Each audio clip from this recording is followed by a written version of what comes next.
Il y a quelque temps, environ 40 ans, quand les religions du monde se sont rencontrées et que différents orateurs se sont levés et ont pris la parole, le mahométan a parlé en faveur de la religion mahométane. Les jaïns ont parlé en faveur des jaïns. Le bouddhiste en faveur de Bouddha. Et le petit docteur, je ne me souviens pas de son nom de famille en ce moment. Pourtant, je connaissais son nom, mais je l'ai oublié. Il a parlé pour représenter le christianisme. Et il a raconté l'histoire de Dame Maccabée de l'Oklahoma en Amérique.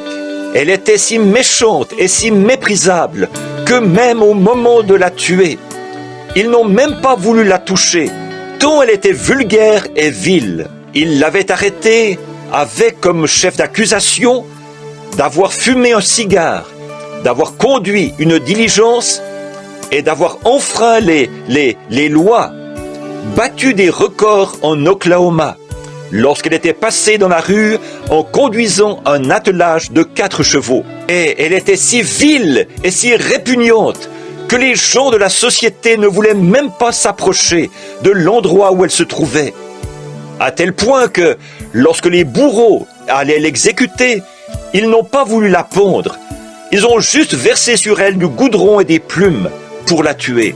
Et quand ce petit prédicateur a raconté son histoire, c'était si prenant que les gens étaient assis sur le bord de leur siège, écoutant ce qui allait venir ensuite. Quand il est arrivé à ce point-là, tellement vile, répugnante, méprisable, que même la justice ne voulait rien avoir à faire avec elle, tant elle était méprisable.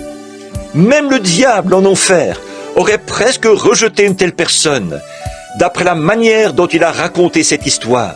Puis il a dit: « Messieurs des religions du monde, votre religion a-t-elle quelque chose qui puisse purifier les mains de Dame Maccabée ?» Personne n'a bougé.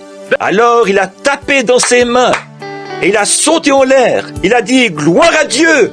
Le sang de Jésus-Christ ne va pas seulement purifier ses mains, mais il va purifier son cœur et faire d'elle son épouse. » Je vous le dis, grâce infinie de notre Dieu, qui un jour m'a sauvé.